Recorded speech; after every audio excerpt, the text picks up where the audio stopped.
conspiracy, one of the darkest words in the language of man. Yet there is hardly a single page of history that doesn't partially reveal the deadly eye of conspiracy at work. It was a conspiracy that directed Brutus against Caesar in the Roman Senate on the Ides of March. It was a conspiracy that plotted the betrayal of West Point by Benedict Arnold during the American Revolution.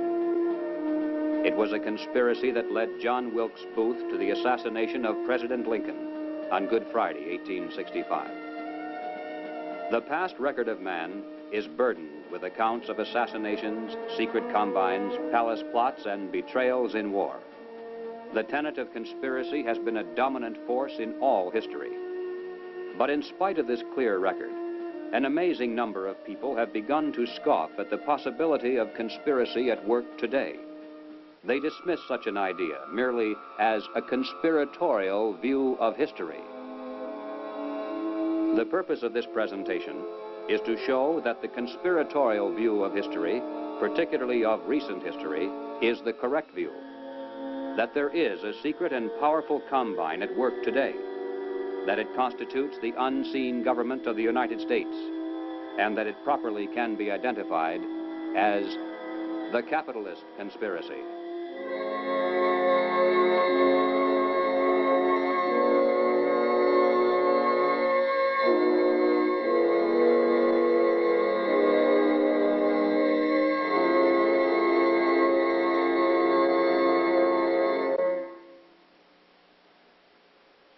In 1963, the nation was held spellbound by the testimony of gangster Joe Valachi as he exposed the inside workings of the international crime syndicate known as the Cosa Nostra, or the Mafia. No matter how carefully criminal conspiracies are organized, eventually they're exposed because someone on the inside goes to the authorities and talks. The same is true with political conspiracies. For instance, over the years, there has been a steady stream of defectors from the communist apparatus, and through their testimony, we now have a clear idea of how that conspiracy is organized and operated. But one large piece of the puzzle always has been missing. It's a matter of record that some of the greatest help to world communism often has come from prominent and respectable leaders within the United States. Obviously, these men are not communists. As a matter of fact, most of them are extremely wealthy and are thought of as capitalists who supposedly would have the most to lose under socialism and communism. And yet the record is disturbingly consistent, and Americans repeatedly have asked why.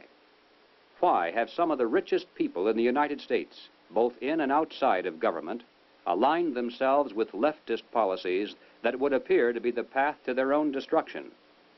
And if there is a conspiracy at work among these men, why hasn't someone on the inside exposed it?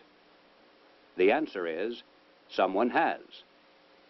Dr. Carroll Quigley is a professor of history at Georgetown University. He is the author of the widely used textbook, Evolution of Civilization. He is a member of the editorial board of the monthly periodical, Current History. He has been a frequent lecturer and consultant for such groups as the Industrial College of the Armed Forces, the Brookings Institution, the U.S. Naval Weapons Laboratory, the Naval College, the Smithsonian Institute, and the State Department. Dr. Quigley also has been closely associated with many of the family dynasties of the super-rich. He is, by his own boast, an insider with a front-row view of the world's money power structure.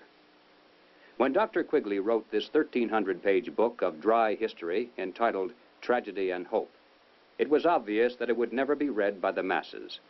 It was intended for the intellectual elite. And to such a select readership, Dr. Quigley cautiously exposed one of the best-kept secrets of all time. But he also made it quite clear that he was an extremely friendly apologist for this group, and that he fully supports their goals and purposes. On page 950, Dr. Quigley says, "I know of the operations of this network because I have studied it for 20 years and was permitted for 2 years in the early 1960s to examine its papers and secret records. I have no aversion to it or to most of its aims, and have for much of my life been close to it and to many of its instruments. In general, my chief difference of opinion is that it wishes to remain unknown." Dr. Quigley points out that During the past 200 years, while the peoples of the world gradually were winning their political freedom from monarchies, the major banking families of the world were nullifying the trend toward representative government by setting up new dynasties of political control, but behind the scenes, in the form of international financial combines. These banking dynasties had learned that all governments, whether they be monarchies or democracies, must borrow money in times of emergency, and that by providing such funds from their own private resources, with strings attached, of course, gradually they could bring both kings and democratic leaders under their control. Dr. Quigley believes that people should be more familiar with the identities of these clever banking dynasties. They include such names as Baring, Hambros, Lazard, Erlanger, Warburg, Schroeder, Seligman, the Spires, Mirabeau, Mallet, Fould, and above all, Rothschild and Morgan.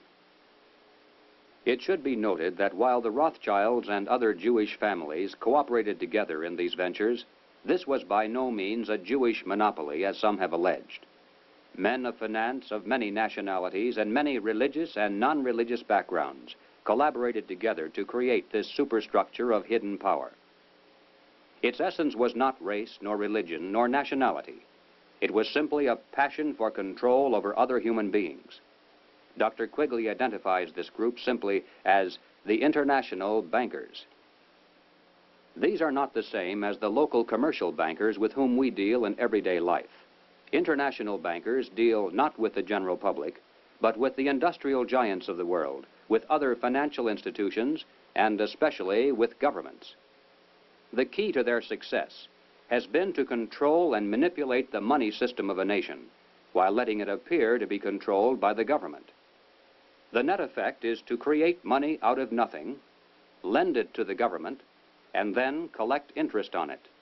A rather profitable transaction, to say the least.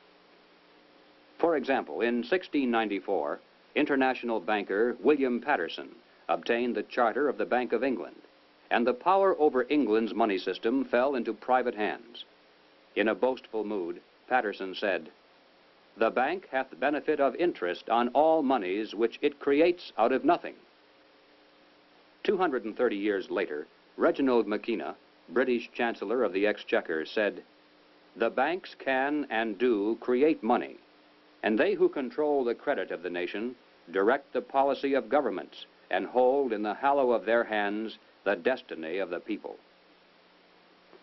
Turning to the United States, Dr. Quigley tells us, "The structure of financial controls created by the tycoons of big banking and big business in the period 1880 to 1933 was of extraordinary complexity, one business fief being built on another, both being allied with semi-independent associates, the whole rearing upward into two pinnacles of economic and financial power. One, centered in New York, was headed by J.P. Morgan and Company, and the other, in Ohio, was headed by the Rockefeller family. When these two cooperated, as they generally did, they could influence the economic life of the country to a large degree, and could almost control its political life, at least on the federal level.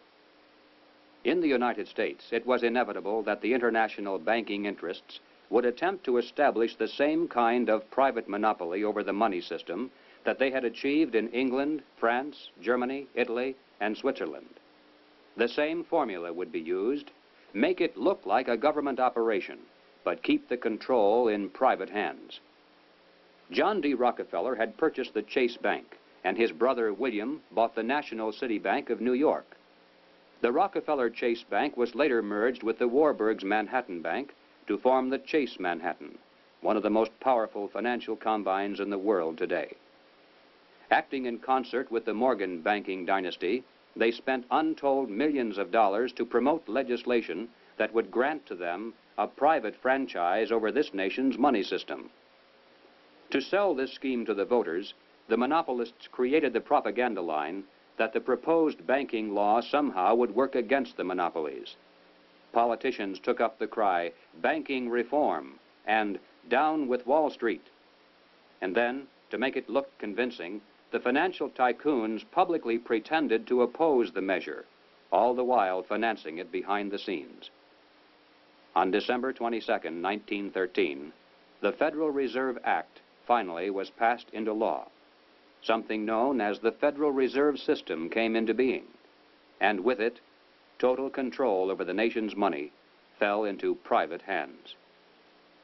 The Federal Reserve System solely is responsible for creating money in the United States. The Treasury prints only what the Federal Reserve tells it to print. The far greater amount of checkbook money is also determined by this group. Yet it is not a government agency and is entirely beyond the reach of the American voter. Technically, the stock of the Federal Reserve System is held by 12 privately owned national banks that make up the system.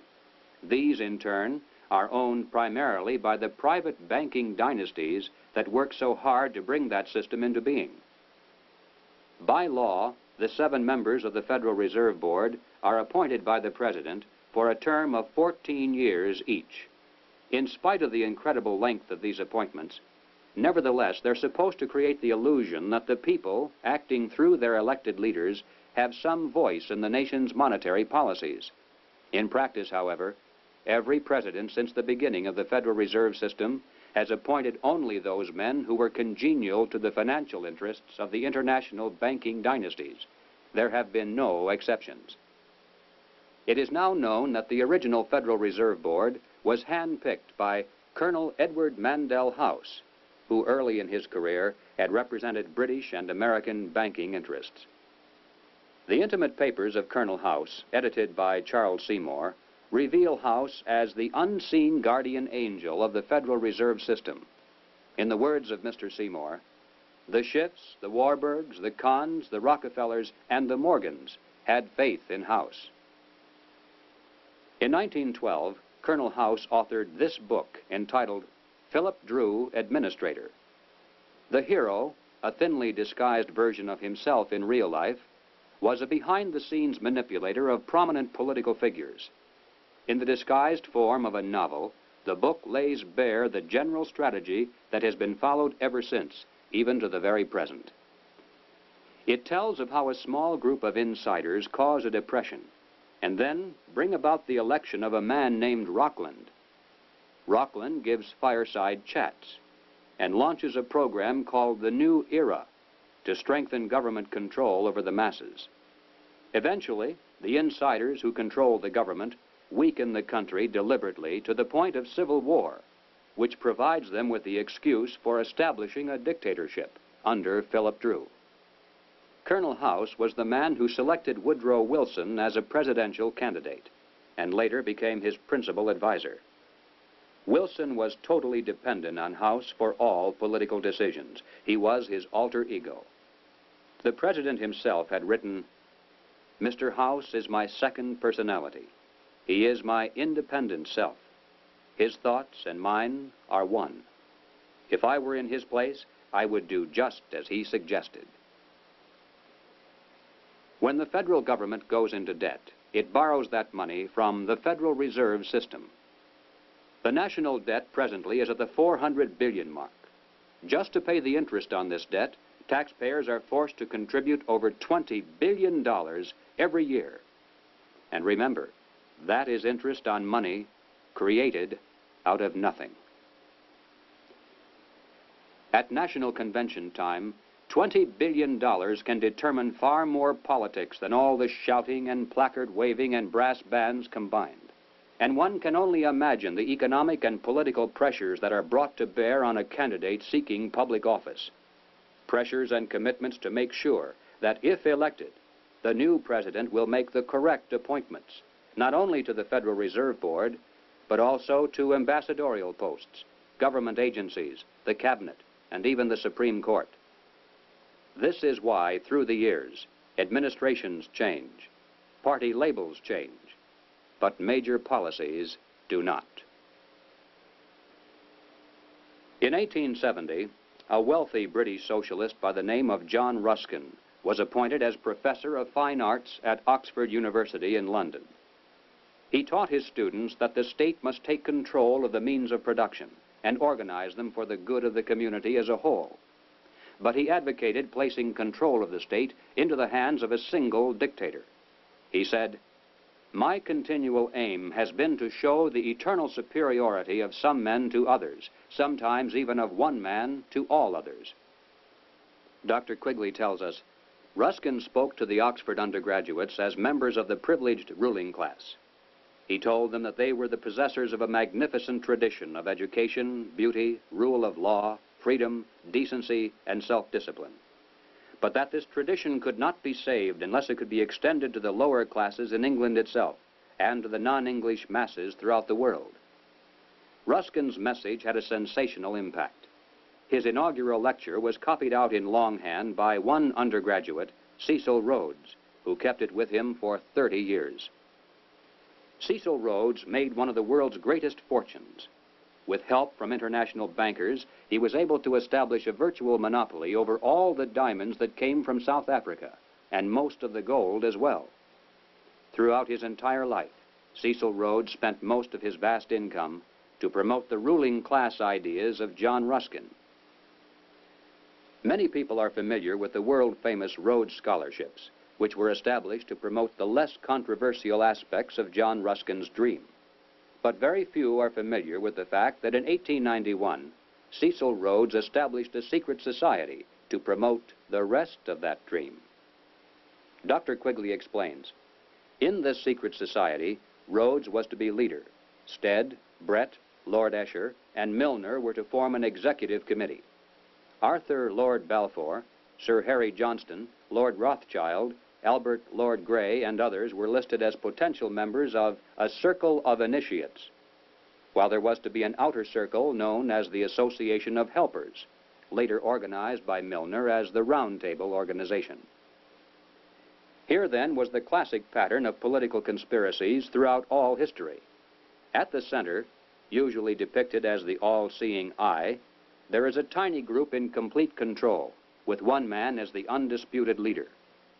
Next comes a circle of secondary leadership that for the most part is completely unaware of an inner core. They're led to believe that they are the innermost ring. In time, as these conspiracies are built from the center out, they form additional rings of organization. Those in the outer echelons usually are poor idealistic souls with an honest desire to improve the world. They never suspect an inner control for sinister purposes, and only those few who demonstrate a ruthless capacity for higher leadership are ever allowed to see it. After the death of Cecil Rhodes, the inner core of his secret society fell to the hands of Lord Alfred Milner, Governor General and High Commissioner of South Africa. As director of a number of public banks and corporate precursor of England's Midland Bank, he became one of the greatest political and financial powers in the world. Milner recruited into his secret society a group of young men, chiefly from Oxford and Toynbee Hall. And according to Quigley, through his influence, these men were able to win influential posts in government and international finance, and became the dominant influence in British imperial and foreign affairs up to 1939. Under Milner in South Africa, they were known as Milner's Kindergarten until 1910. In 1909 to 1913, they organized semi-secret groups known as Round Table groups in the chief British dependencies and in the United States. The Round Table group in the United States promptly created an external organization known as the CFR, the Council on Foreign Relations. It is through this organizational ring and then outward, through tax-exempt foundations, universities, and government agencies, that the international capitalist conspiracy has dominated the domestic and foreign policies of the United States for over 50 years. Unless there is any doubt as to who is behind the CFR, Dr. Quigley tells us bluntly, in New York it was known as the Council on Foreign Relations and was a front for J.P. Morgan and Company in association with the very small American Round Table Group. The CFR building is located on the west side of fashionable Park Avenue in New York. Although it definitely is not the center of the conspiracy, and although practically none of its members are aware of an inner control, nevertheless it is semi-secret in its operation. It shuns publicity, and members are sworn not to disclose to the public the proceedings of its conferences and briefings. It has a formal membership of 1,400 elite personalities. In Harper's Magazine of July 1958, there is an article entitled School for Statesmen, written by CFR member Joseph Kraft. Kraft revealed that one of the chief architects for the CFR was none other than Colonel Edward Mandell House. At the time of writing this article, Mr. Kraft boasted that the CFR membership even then included the President, the Secretary of State, the Chairman of the Atomic Energy Commission, the Director of the Central Intelligence Agency, the Board Chairman of 3 of the country's 5 largest industrial corporations, 2 of the 4 richest insurance companies, and 2 of the 3 biggest banks, plus the senior partners of 2 of the 3 leading Wall Street law firms, the publishers of the 2 biggest news magazines and of the country's most influential newspaper, and the presidents of the big 3 in both universities and foundations, as well as a score of other college presidents, a scattering of top scientists and journalists. The CFR, from behind the scenes, has dominated this nation for decades. CFR members include top executives and journalists for the New York Times, the Washington Post, the Chicago Daily News, Harper's, Look, Time, Life, Newsweek, U.S. News and World Report, CBS, NBC, MGM. They include directors of the Ford Foundation, the Rockefeller Foundation, the Carnegie Endowment Fund. They include Presidents Hoover, Eisenhower, Johnson, and Nixon, Secretaries of State Stettinius, Atchison, Dulles, Herter, and Rusk, a fantastic percentage of the President's Cabinet, undersecretaries, the Federal Reserve Board, ambassadors to other countries, Supreme Court justices, and presidential advisors. The average American has never heard of the CFR, yet it is the unseen government of the United States. It's a sobering fact that the hidden power structure of international finance has exerted tremendous influence over public opinion in this country through its virtual control of higher education and major segments of mass communications. The human mind is like a computer. No matter how efficient it may be, its reliability is only as great as the information fed into it. If it is possible to control the input of the human mind, then no matter how intelligent a person may be, it's entirely possible to program what he will think. And yes, it's even possible to program people to laugh at the mere mention of the word conspiracy. Such programming, of course, can work in both directions. While one group has been conditioned not to see any conspiracy at work, another group has been led to believe that communists have been behind practically everything, a position easily made to look ridiculous. These well-intentioned anti-communists have been correct in their charge of conspiracy, but incorrect in knowing who to blame. As far back as 1907, Trotsky was financed by British bankers. By 1917, the major financing for the communist revolution in Russia was coming through Lord Alfred Milner, the leader of that inner core within the roundtable groups and the CFR. In America, Jacob Schiff of Kuhn, Loeb and Company gave $20 million to Trotsky. From Germany, millions more came from Max Warburg. The communist movement, not only in the United States, but around the world, always has been financed by the international banking establishment. Dr. Quigley explains why the establishment has never greatly worried about the communist movement in America. He says, "It must be recognized that the power that these energetic left-wingers exercised was never their own power or communist power, but was ultimately the power of the international financial coterie." In the 1950s, when the public became aroused over evidence of communist subversion in the federal government, it was a simple expedient to have a promising young congressman from California dramatically expose one communist agent. The establishment press gave it extensive coverage, the public was placated, and the obscure congressman became a national hero almost overnight. But when Congressman Reese of Tennessee began to investigate the link-up between Alger Hiss, the Carnegie Endowment, the Morgan Bank, and the interlocking tax-exempt foundations, the establishment press and the administration moved mightily against him. The pressures were so great that he was forced to abandon his investigation, and no one has dared to try it since. After a man has far more money than he possibly can spend for pleasures, what is left to excite him? For those with a ruling class mentality, the answer is power, raw power over other human beings. Money can buy such power only to a point. Beyond that, politics is the sport, and world politics is the ultimate game. For the purposes of this presentation, we have referred to those in the international power structure as capitalists. But these men are not really capitalists in the classical sense. They are merely rich socialists. They have gained their vast wealth not through honest competition and free enterprise, but by political influence and favoritism, the granting of government protection to eliminate competition, and by gigantic fraud of the money system, backed by government force.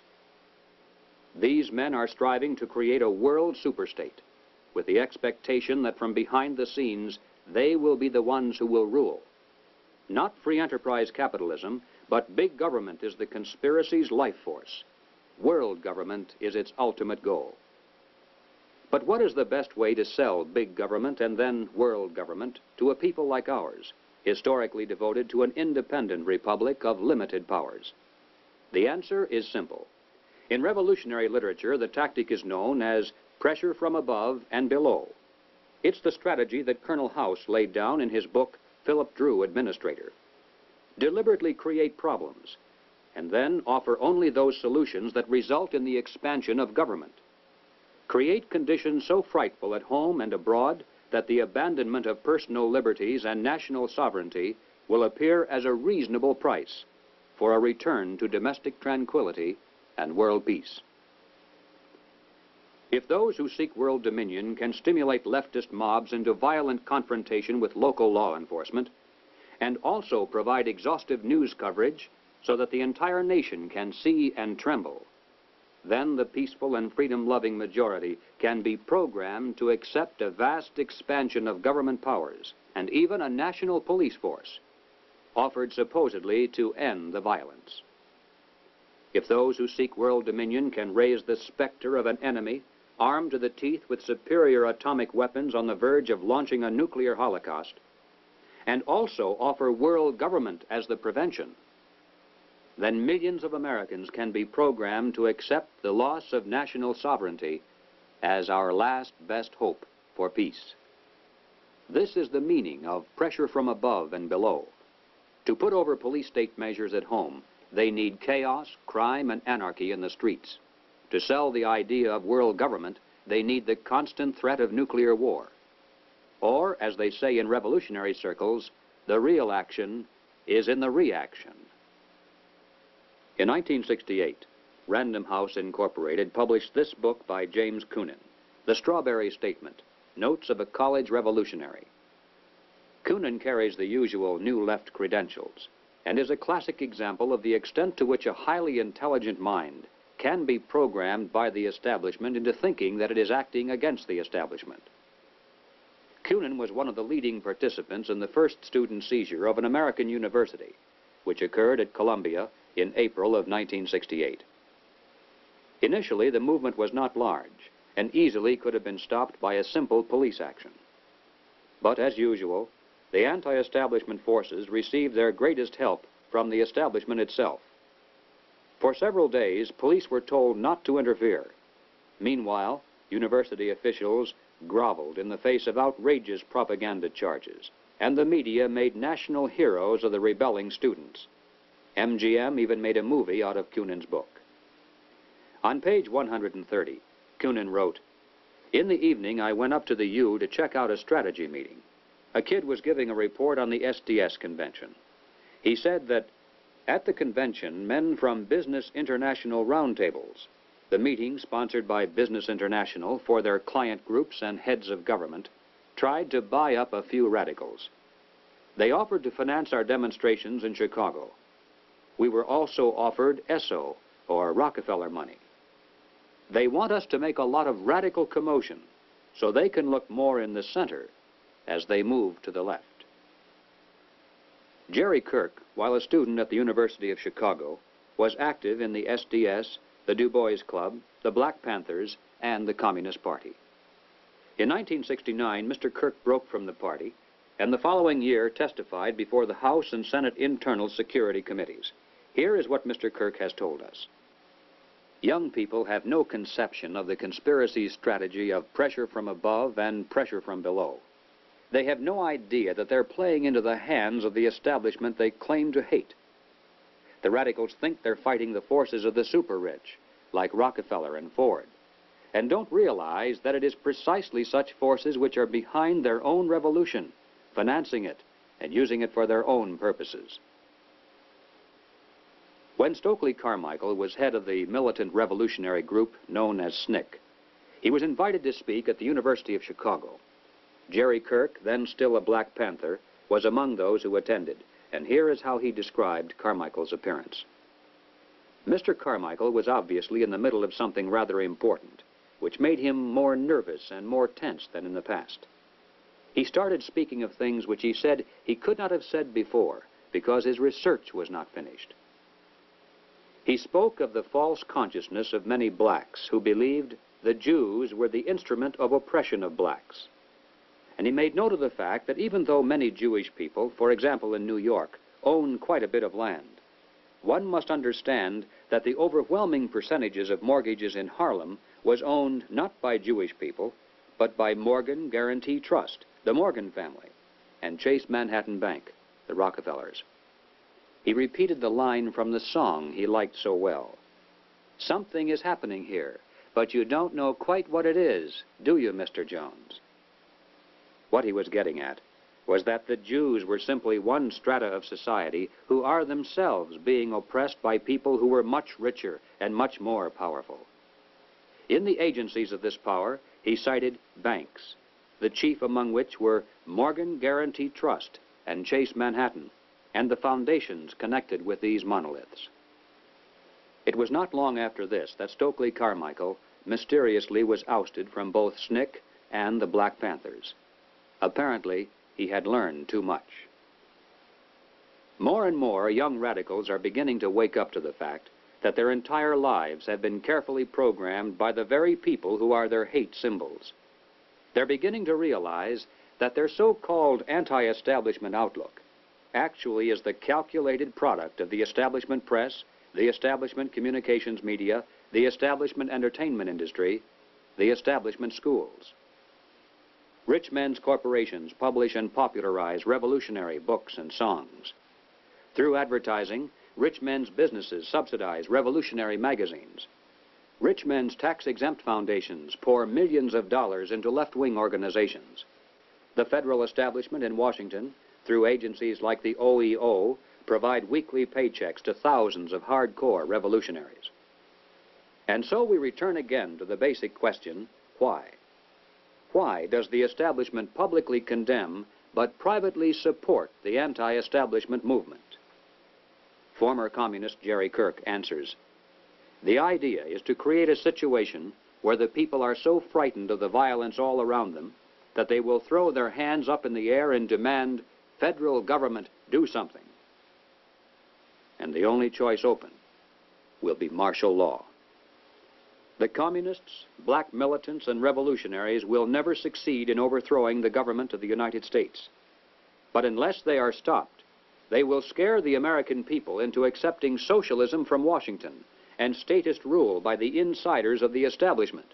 This is what it is really all about."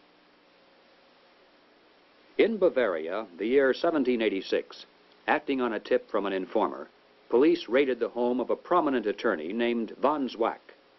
They seized documents and letters revealing that he was a high-ranking member of an extensive conspiracy called the Order of the Illuminati. Over the centuries, forms of the word Illuminati, meaning the enlightened ones, have been used by many secret sects and occult organizations. Most prominent among these were the Illuminados of Spain, the Gueronnais of France, and the Roshania of Afghanistan. But these were concerned primarily with psychological and spiritual objectives, a proclaimed inner wisdom and mind mastery of the secrets of the universe. The conspiracy exposed in Bavaria was of an entirely different order. The Illuminati was founded on May 1st, 1776, by Adam Weishaupt, a professor at Ingolstadt University. Weishaupt obviously had been a serious student of the occult, for many of its bizarre features and symbols were incorporated into his organization. Weishaupt had been active in the Masonic lodges of Germany and found in them the perfect vehicle for recruiting into his secret order, which he described publicly as the highest level of Freemasonry. The Illuminati was formally incorporated into the Masonic lodges at the Congress of Wilhelmsbad in 1780. It should be noted that Freemasonry in England and America historically is quite different. Its members are characterized by the highest standards of integrity. Nevertheless, it is a fact that from 1780 on, the Illuminati did flourish as a parasite on the highest levels of the Masonic movement in Europe, especially the Grand Orient lodges of France. There were 8 conspiratorial rings within rings, advancing from the outermost novice inward to Rex, or king. The king, of course, was Weishaupt himself, who had adopted the code name Spartacus. Those in the outer rings were told that the grand purpose of the order was to make of the human race, without any distinction of nation, condition, or profession, one good and happy family. But by the time the member had advanced to the level of presbyter, or priest, his oath of absolute secrecy and obedience had become deadly serious. Only then was he allowed finally to see the ultimate goal of the order. It was the destruction of all religion, replaced by the worship of reason, or humanism, and the destruction of all independent governments, replaced by a new world order, a world government ruled from behind the scenes by the illuminated ones. Needless to say, most members were never allowed to see these goals. In the words of Adam Weishaupt himself, "These good folk swell our numbers and fill our money box. Set yourselves to work. These gentlemen must be made to nibble at the bait. But this sort of people must always be made to believe that the grade they have reached is the last."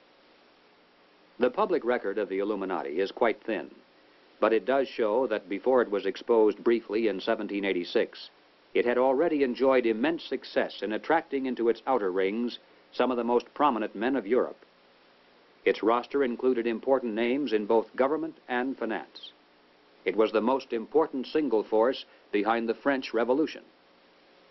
Some years later, an obscure intellectual by the name of Karl Marx joined a conspiratorial circle called the League of the Just. Shortly afterward, this group reformed into still another organization called the Communist League. And in 1847, they commissioned Marx to write their policy statement for the public. It was called the Communist Manifesto. On the surface, the manifesto appealed to the workers of the world to arise against their capitalist exploiters.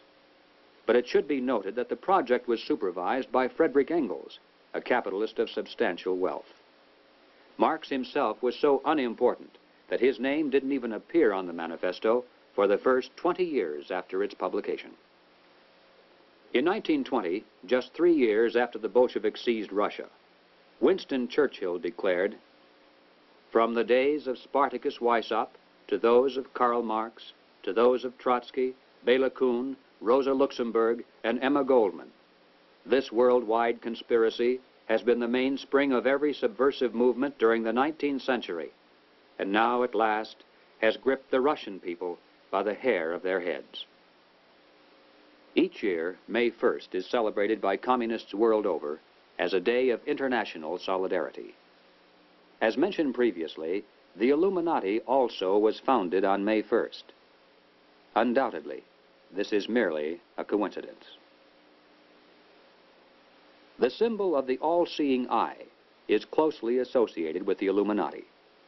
Like many other features of this conspiracy, apparently it was taken by Adam Weishaupt from the occult symbolism of ancient history. It appears today among the symbols of the Rosicrucians, the Freemasons, and many others around the world, including the Cao Dai in South Vietnam. Undoubtedly, it is merely a coincidence that the all-seeing eye now appears on the alternate side of the Great Seal of the federal government, and also on the $1 notes of the Federal Reserve System. At the bottom of the seal, in Roman numerals, there is the date 1776. This, of course, is the year of American independence. Undoubtedly, it is merely a coincidence that it is also the year of the founding of the Illuminati. But then, perhaps, none of this is merely a coincidence. Is it possible that both the communist and capitalist conspiracies have yet one more inner circle within the circle that is common to them both? Is it possible that both movements, unbeknownst to most of the people in them, are merely contemporary counterparts of a much older conspiracy? There is much evidence, far more than presented here, to indicate that this is the case. But frankly, we don't know.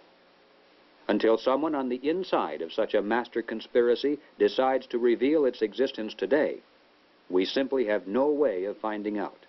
But we do know that it is not impossible, and certainly not absurd. What then is our response? Fortunately, it's not necessary that we resolve the historical question of the conspiracy's origin. Regardless of whether there is one controlling group, or two cooperating, or three competing, or 4 or 10. In practical terms of what can be done about it, our response must be the same.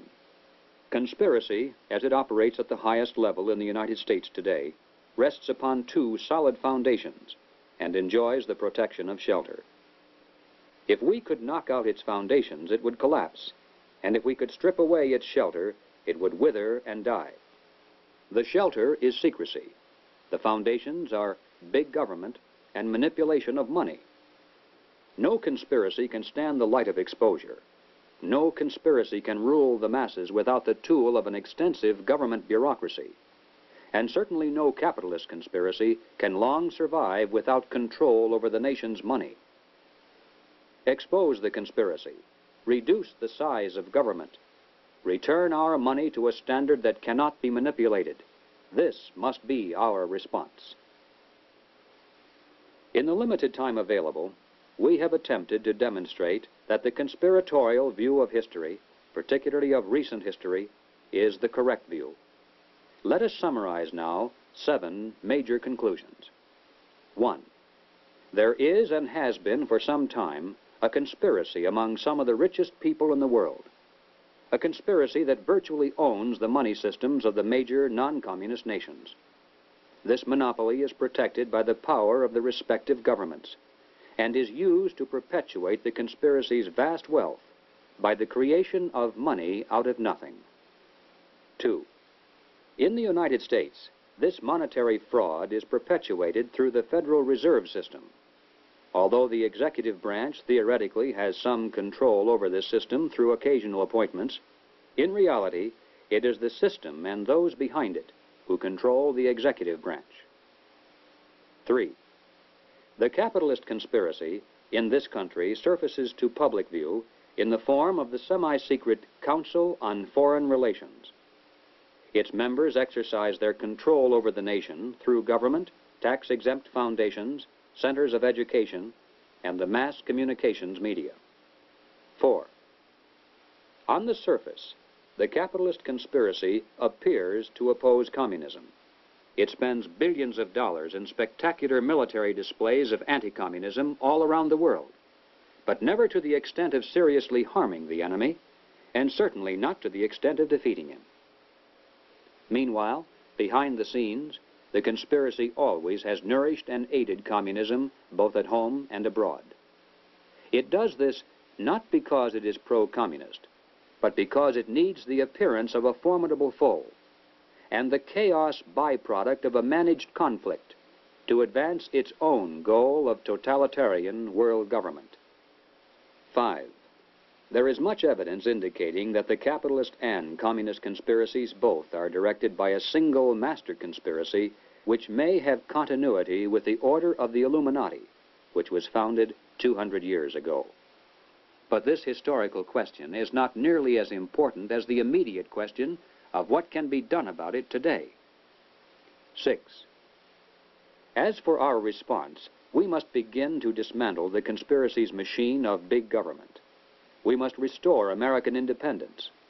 We must return our schools to local control. We must protect our police forces from federal aid, which is the certain path to a national police force controlled from Washington. We must denounce revenue sharing as a transparent device leading to control over local government. We must raise up men for political office who not only talk about reducing government, but who will do it once they're elected. And that means men who are totally independent of establishment politics. 7. We must reduce the Federal Reserve System to a service function of clearing checks between banks only. Merely turning the system as it stands over to the federal government, as some have suggested, will not solve the problem. The same people would control it either way. The root of the evil is that money is created out of nothing, and the insiders could do that today just as easily directly through government as they do through the Federal Reserve System. The ultimate solution is to prevent anyone, in or out of government, from manipulating the money supply. And the only way to do that is to return our money to the gold and silver standards. 8. We must expose the conspiracy to public view. If somehow every American could be made aware of the facts contained in this presentation, if it were possible to circumvent the establishment's channels of mass communication and carry this message person to our friends and neighbors and fellow club members, the conspiracy would collapse like a house of cards. Yes, the hour is late, but it is not too late if we are realistic in our efforts. As Americans, we can still speak out without fear of imprisonment. We can still join together into patriotic groups to multiply our effectiveness. We can still challenge the establishment's candidates. We still retain that remnant of power to regain control of our own government. With divine guidance and with your help, it can be done.